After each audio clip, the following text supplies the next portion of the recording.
أعوذ بالله من الشيطان الرجيم. بسم الله الرحمن الرحيم.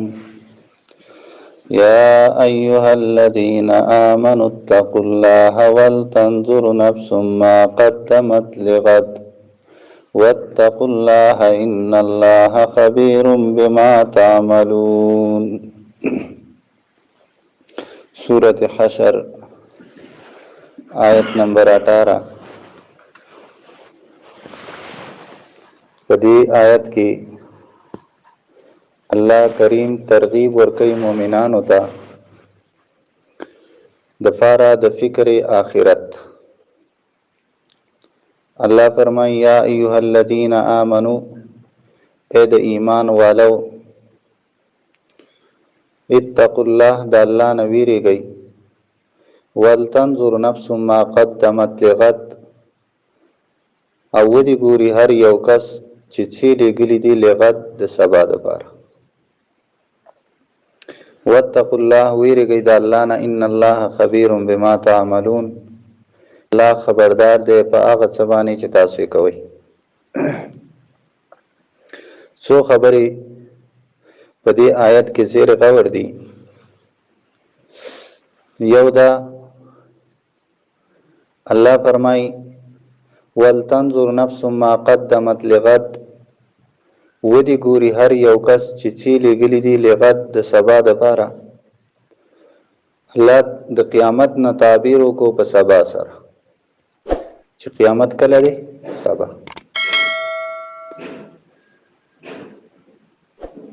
علما ذکر کوي چې دلته درې خبرو ته اشاره ده. تعبیر د قیامت یې وکړو په سبا سره، نو یو دا چې د دنیا دا ژوند چې دی دا د آخرت د ژوند په اعتبار سره ډیر زیات مختصر دی. لکه حدیث کې راځي، پیغمبر علیه الصلاۃ والسلام فرمایي الدنیا یوم ولنا فیه الصوم، دنیا دا یو ورځ ده او زمنګ د پاره پدې کې روزه ده. یعنی من الله منع کړیو د ډیرو کارونو نه، من په خپل اختیار باندې کم کار نشو کولای. لکه انسان دا په دنیا کې آزاد دی خو خود مختار نه دی، دا په خپل اختیار باندې هیڅ عمل نشي کولای. دا چې کله یو کار کوي نو په دې کې به د الله حکم ته ګوري چې آیا په دا د الله حکم دی او کو نه دی، الله په دې باندې خوشحالیږي او کو خفه کیږي. نو انسان آزاد دی خو خود مختار نه دی. نو د دنیا دا ژوند د آخرت د ژوند په اعتبار سره دا مختصر دی. نوح علیه السلام داغه عمر دا ډیر زیاتو. یو روایت کې راځي چې د ټوټل عمر 1050 سالو، بل روایت کې راځي چې د ټوټل عمر 1300 سالو. نو چې 1050 سالم د عمر شي نو ډیر عمر دی. 9.5 کاله خو صرف هغه د دعوت الله کار کړو چې خلک د الله دین ته رابالو، د الله د دین نه خبراو. نو چې ټوټل عمر د هغه 1050 سال شي نو بیا هم هغه ډیر عمر دی. نن زمونږ عمرونه چې سلو ته ورسېږي نو هغه چې دی نو ډیر عمر وي. اول خو رسي نه، خو چې ورسېږي نو هغه ډیر عمر وي. د هغه نه یو کس تپوس کوي په آخري عمر کې، وایي نوح دا عمر دې څنګه تیر شو؟ هغه ورته وایي مثال یې داسې دی، یو سړي کور جوړ کړو، په هغه کې 2 دروازې کېښودې، دخل من باب و خرج من اخر. په دې یو باندې دننه شوم، په دې بل باندې دې ووتل، اډول پویه پې نه شولو. نو د دنیا دا ژوند د آخرت د ژوند په اعتبار سره دا څه دی؟ دا مختصر دی. دویمه اشاره دی خبرې ته ده. الله فرمایي ولتنظر نفس ما قدمت لغد، هر یو کس دی وګوري چې څه لګلی دی د سبا دپاره، د قیامت دپاره څه لګلی، څه تیاری کړي. نو تعبیر په غد سره په سبا سره اشاره د دې خبرې ته چې څنګه چې سبا راتللو کې شک او شوبه نشته دی، سبا راتلل دا یقیني دي چې سبا به راځي، کو زه وم او که نه وم، زما ګرنټي نشته چې زه وم او که نه وم، خو که دنیا آباده وه نو دا سبا به څه دا به راځي. نو دغه شانې شک او شوبه نشته دی د قیامت په راتللو کې، دا یوه ورځ دا به خامخا راځي. دغه شانې حدیث مبارک کې راځي، پیغمبر علیه الصلاة والسلام فرمای من مات فقد قامت قیامتو، څوک چې مړ شو په د باندې قیامت قائم شو. دا ظاهري سترګې چې کله پټې شي، حقیقي سترګې کولاو شي، نو گویا چې په د باندې څه شو قیامت قائم شو. د مرګ نه وروسته د انسان دویم حالت شروع کیږي چې هغه ته حالت د برزخ وایي، د قبر حالات ورته وایي. خو د قبر په دې حالات کې انسان ته په دې کړي عمر باندې، په دې کړي اعمالو باندې د دې سزا او جزا چې دی نو دته شروع کیږي. کو د ښه کړي نو د قبر ژوند دا ښه شي، او که د بد کړي نو د قبر ژوند دا بد شي. یعنی د دې دنیا د اعمالو د دنیا د دې ژوند سیله او بدله هغه دته شروع کیږي، هغه ورته ملاویږي. دریم تعبیر وکړو په سبا سره اشاره د دې خبرې ته چې قیامت نږدې دی. قیامت څه دی؟ نږدې دی. څنګه چې سبا نږدې دی، په نن پسې سبا راتلونکی دی، نږدې دی، قریب دی، نو دغه شانې قیامت چې دی نو دا څه دی؟ دا قریب دی او نږدې دی. نو الله فرمای یا ایها الذین آمنوا، اے د ایمان والو، اتقوا الله، ویریږئ د الله نه، د الله نه ویریږئ. الله چې در باندې کم څه فرض کړي دي نو هغه پوره پوره ادا کړئ. د کومو کارونو حکم چې درته کړی دی نو د هغې تعمیل وکئ، په هغې کې چې نو تاخیر مه راولئ. یا ایها الذین آمنوا، اے د ایمان والو، اتقوا الله، د الله نه ویریږئ. ولتنظر نفس، او ودې ګوري هر یو کس ما قدمت لغد، چې څه لیږلي دي سبا دپاره. په دې کې دویمه خبره د انسان دپاره محاسبه ده، چې دی نن دا ظاهري سترګې کولاو دي، چې دی د خپل ځان سره محاسبه وکړي چې یاره زما چې دا کم عمر تیر شو، 30 کاله تیر شو، 50 کاله تیر شو، 60 کاله تیر شو، آیا ما په دې عمر کې څه کړي؟ اوس کو ماله چېرته مرګ راشي، د مرګ څه ګارنټي نشته، او زما دا سترګې بندې شي، نو زما پیشي دا به د الله سره کیږي. الله به زما نه تپوس کوي زما بنده ماله دې څه راوړي؟ په دنیا کې در باندې ما احسانات کړي، ته مې نازولی وي، ستا ټول ضروریات ما پوره کړي، خو تا زما دپاره د دنیا په دې ژوند کې تا زما دپاره څه کړي؟ اوس ته رالې نو زما دپاره دې څه راوړي؟ نو چې هر انسان د خپل ځان سره سوچ وکړي چې زما چې دا کم عمر تیر شو، آیا ما په دې کې ښه ډېر کړي دي، کو بد مې ډېر کړي دي؟ نو ځکه الله فرمای ولتنظر نفس، او ودې ګوري هر یو کس ما قدمت لغد، چې څه لیږلي د سبا دپاره، د قیامت دپاره څه لیږلي. هلته کې به هېڅ هم په کار نه راځي بغیر د نیک اعمال نه، د دې نه علاوه بل هیڅ شی دا بچیانو دا په کار باندې نه راځي. کو نیک عمل کړی دنیا کې الله راضي کړی، د الله د پیغمبر په طریقه باندې ژوند تیر کړی، نو دا د ده دپاره د نجات او د خلاصي ذریعه ده. او کو نه شیطان راضي کړی او د خپلو خواهشاتو مطابق ژوند تیر کړی، نو دا بیا د ده دپاره څه ده؟ خساره ده. نو الله فرمایي ولتنظر نفس، او ودې ګوري هر یو کس ما قدمت لغد، چې د دغه ورځې دپاره څه کړي دي. د هغه ورځې هیبت چې هر انسان دا به په خپلو خولو کې ډوبي، هر انسان به د نفسي نفسي آواز کوي چې الله زما به څه کېږي، زما به څه کېږي. څوک به دا نه وایي زما د بچي به څه کېږي، زما د بل چا به څه کېږي، دا به څوک نه وي. هر چا سره به د خپل ځان فکري چې الله زما به څه کېږي، نفسي نفسي اواز به کېږي. نو د هغې ورځې هیبت چې نور به راکوز شوی، ګرمه ورځ به سوری به نه، نو الله وایي د هغه ورځې دپاره دې څه لیږلي دي. نن زمونږ سره موقع ده، زمونږ یو ملت یو سیکنډ دا قیمتي دي. زمونږ دا یو ملت یو سیکنډ دا چې د الله په یاد کې تیر شي، نو دا چې دا زمونږ دپاره څه دي؟ قیمتي دي. نو الله فرمایي ولتنظر نفس، او ودې ګوري هر یو کس ما قدمت لغد، چې د سبا دپاره یې څه لیږلي، د قیامت دپاره یې څه لیږلي، څه تیاری کړی. یو کس راغی، صحابي راغی، وایي د الله رسول قیامت به کړی، قیامت به کلی. د الله پیغمبر ورته وایي هلاک شي، ویلکه هلاک شي، تا څه کړي د قیامت دپاره؟ د هغه ورځې دپاره دې څه تیاری کړی، څه دې تیار کړي دي؟ نو ولتنظر نفس، ودې ګوري هر یو کس ما قدمت لغد، چې د سبا دپاره یې څه کړي، د قیامت دپاره یې څه کړي دي. په دې کې زموږ دپاره عبرت دی. الله په یو عجیب انداز سره قرآن کریم چې کولاو کې دا د انسان سره مخاطب د انسان سره خبرې کوي. ګور الله په عجیب انداز سره موږ ته وایي اے انسان ځان ته سوچ وکړه، سبا دپاره دې څه کړي، سخته ورځ در باندې را روانه ده، داسې ورځ در باندې را روانه ده چې څوک به دې نه پکارېږي.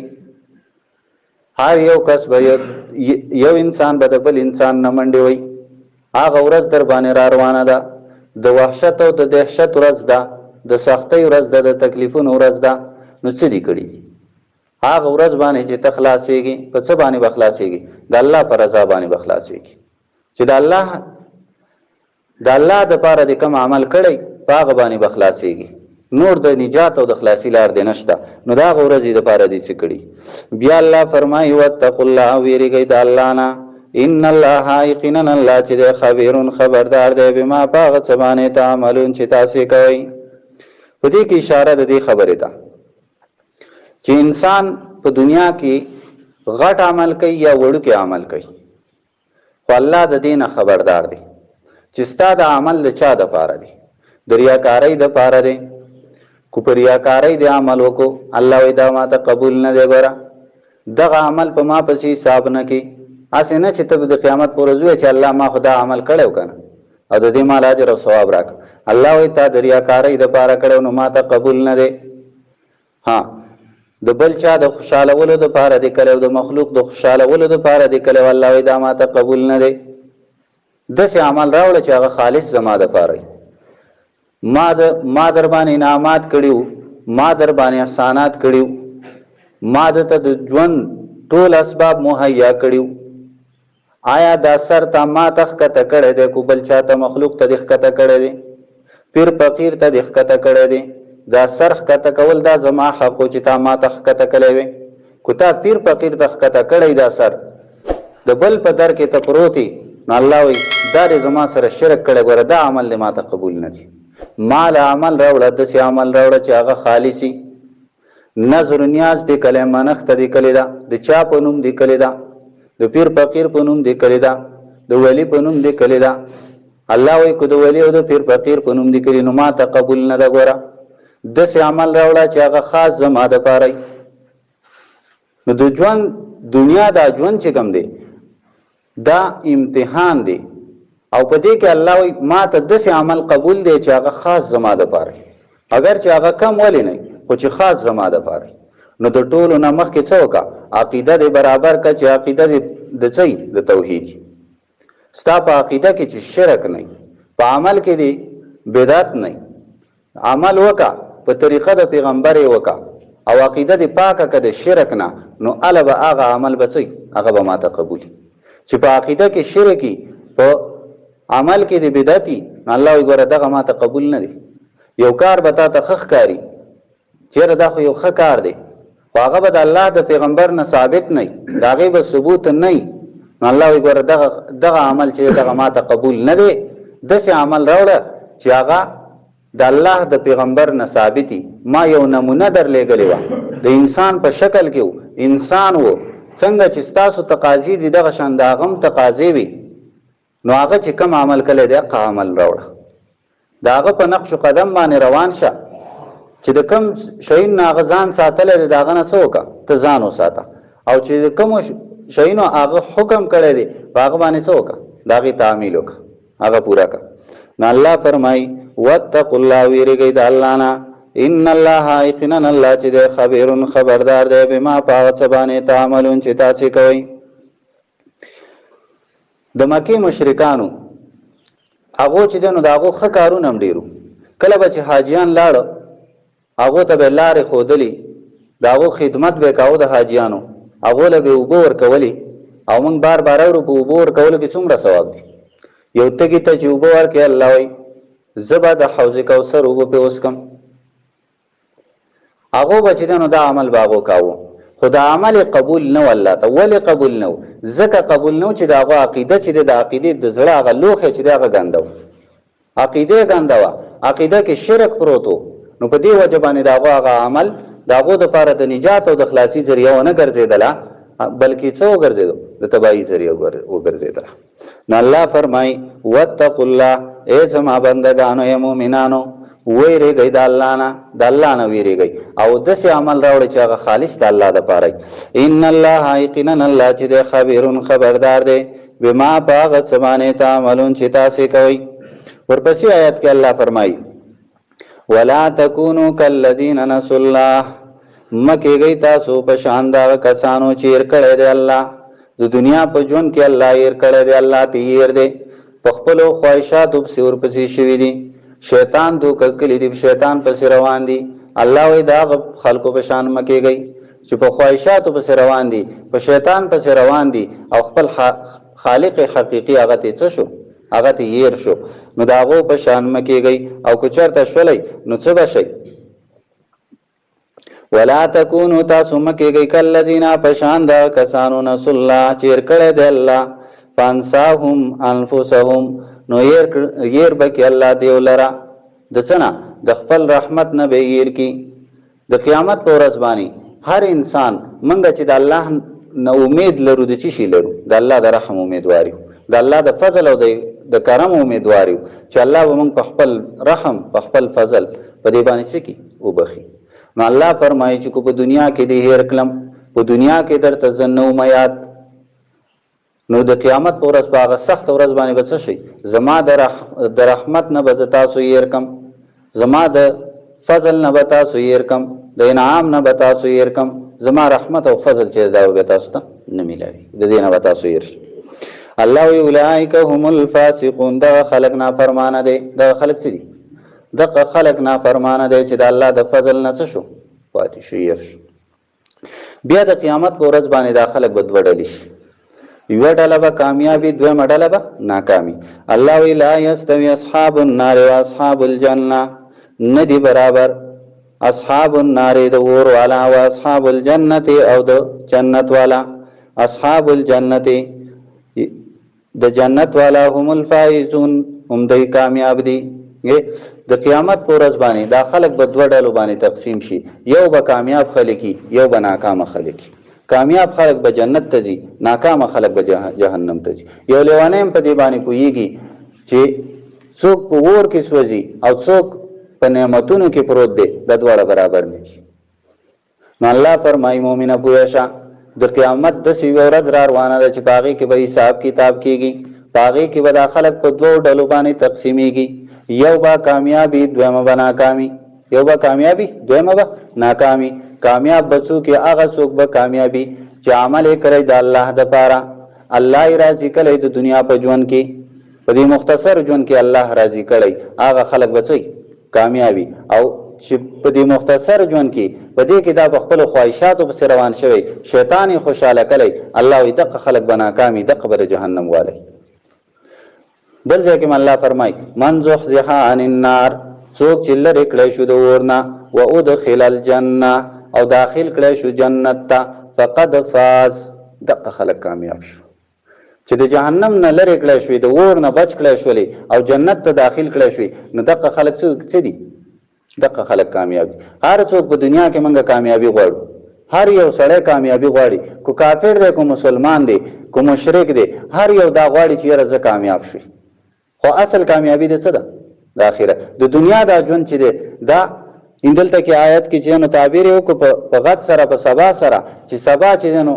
ستاسو د ژوند خاتمه ده د آخرت دا ژوند چې دی د هغې ابتدا معلومه ده خو د هغې انتها نشته هغه لا محدود ژوند دی هغه غیر متناهي ژوند دی په هغې باندې چې نو ختموالی نه راځي کله هم د هغې انتها نشته حدیث کې راځي پیغمبر علیه الصلاة والسلام فرمایي کن فی الدنیا کانک غریب او غابر السبیل په دنیا کې داسې اوسېږه گویا چې ته یو ناشنا سړی د چا سره دی تعلق نشته دی چې د چا سره گپ شپ ولګي او غابر السبیل یا تیریدونکی د لارې مسافر په یو لاره باندې روان دی د یو ونې د لاندې دمه وکړله اوس د دې ونې د لاندې دې سوري ته دی ناست دی دی دا نه ګوري چې یاره دې ځای کې زه بنګله جوړه کړم په دې ځای کې زه یو محل جوړ کړم په دې ځای کې زه ځمکې دغه چې دی نو فصل وکړم دا نه ګوري بلکې هغه چې دی نو صرف د دغه 15 منټو دپاره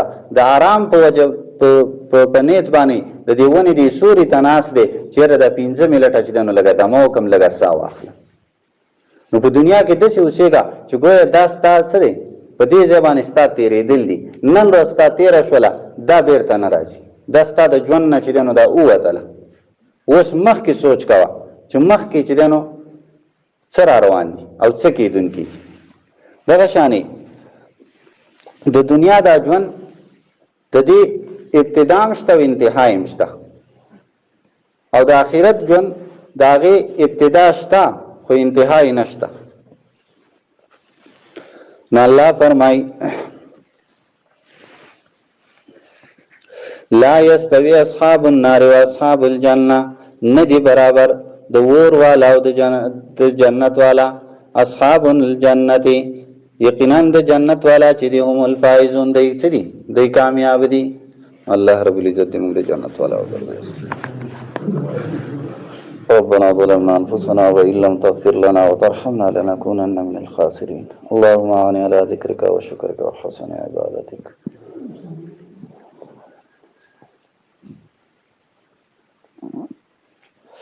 صلى الله تعالى على خير خلقه محمد وآله وصحبه أجمعين برحمته